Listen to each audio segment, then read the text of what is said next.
Ma'am Scarlett Pitampon, and our topic for today's discussion is all about facilities and equipment in the volleyball.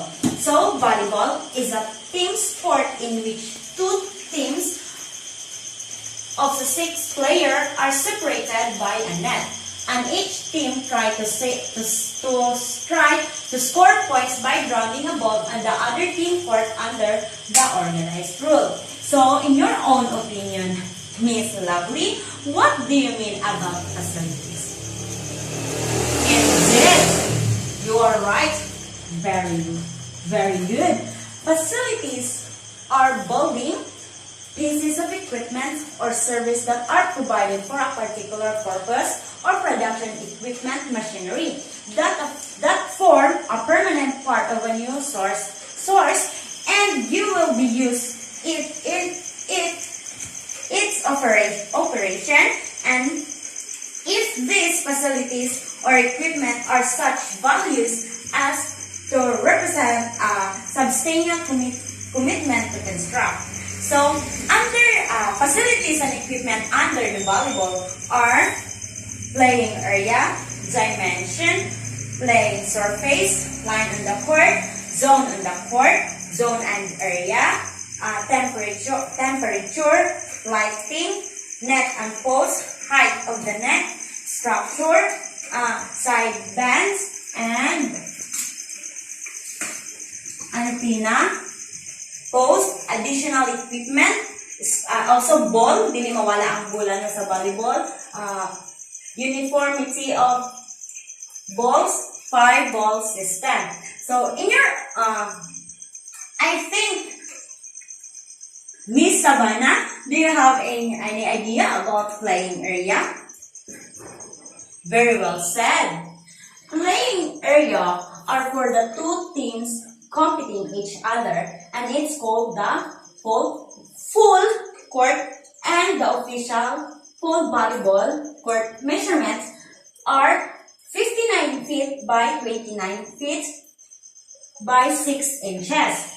And these measurements are both for men and women. So, dili sa giningon nga, if ever nga ang women ang mudula o volleyball, lahi ang measurement, then pag men na po nagmudula sa volleyball is lahi. So, kung unsa ang measurement nga court para sa volleyball is moora gyud para sa women and men.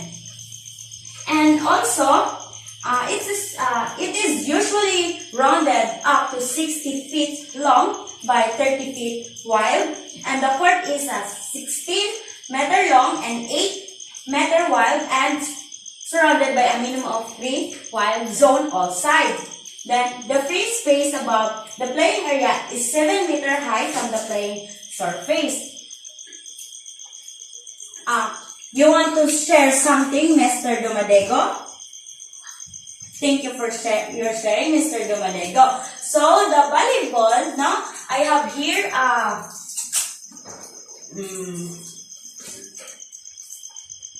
court, no? Muna siya, for example, a court, no? The volleyball court is split into the 6 zone. So, 6 zone.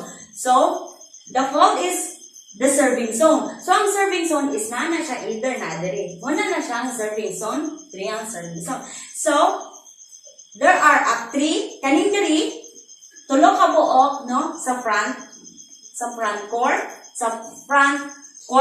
then tulo po diri sa back court, which is, diri, 6 mo nang, diba, 6 players sila is because tag 3-3 ang front court and back court. So, Diri is free zone na siya diri. Free zone.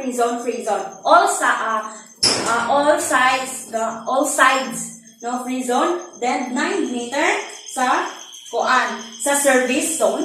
Muna siya service zone kani, then back zone and front zone, no? Then diri ang libero replacement is matapik lang nato ng libero replacement zone.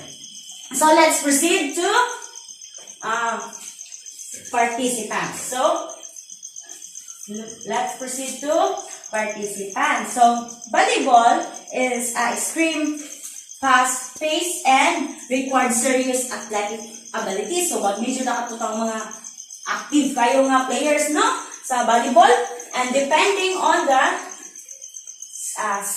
skill, no? Set in which aspect of the game you excel in the most, that you can determine which of those 6 positions you will play. Kung asa ka ito na bilang nila. So, in your own opinion, Miss Mona Lisa, what do you mean or what do you think about all about the sitter? Or what is the rule as a sitter? Indeed, very good. Sitter is having a dedicated touch to set the ball perfectly for the one attacking player. And also, sitter need a communication skill so that they are get the other player at the same page. And also, without the sitter, there would not be hard spike or technical ball movement. The sitter is, kung sabihin sa, ang sitter is those are person or player nga mukatch sa ball in a second time. Dili sa ingon, no, nga, ikaduha siya mo tira is because that is, dili na magyun na siya, no, di na magyun na siya, ako ng duha, ikaduha ka mo tira, no, so, ang sitter is, siya, ang isa ka player nga mo ikaduha mo salo sa bola, no. Kung sabi niya siya pa, ang sitter is toast mo, other term is toast. Mo siya yung toast. Then also, sa pag-toast, musulod diha si hitter. Hitter. So, I think, Miss Winnie Lynn, you have an idea about hitter? Very well said. Hitter, known as the left side hitter, and it's the lead the attacker to the offensive strategy. And to be a hitter, you need to jump high, quickly on of your feet, and be ready to adapt the different situation. So, ang hitter is, matutuan nining kung sabihin saya pa is muhapak. Did you observe playing volleyball na makakita mo is yun silang set? Diba? Mo din to ang sitter, tapos ang hitter is mo na to siya ang mutira. So, mo na to siya ang, kung sa other term pa na to sabihin sa pag magdula is muhapak sa bola. The next is musulod dahil na ang atong middle blocker. So, middle blocker is the primary responsibility. Once their team is the serve to the ball, to the travel laterally along the net as such a way that they opt to blocking, no?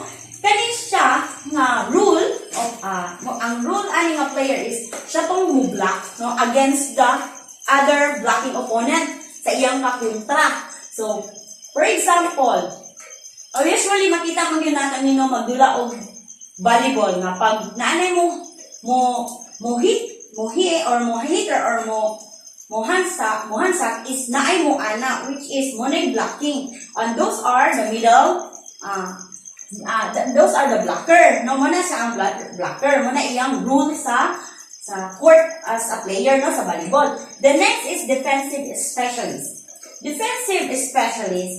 who excel or the passing the ball, playing defense, no, or the serving, mag-serve, or there are one rules nila is mag-serving, no, and they are the sitting of the ball in the back court. So, ang kaning defensive specialist is nabilong siya sa 3 person nga tuwa sa back court. Dito ni sila. Moni sila dito. Sila nang patulo lang bok, o diyan na sila nabilong. Muna ang defensive specialist. The next is liberos. Liberos are more freely move.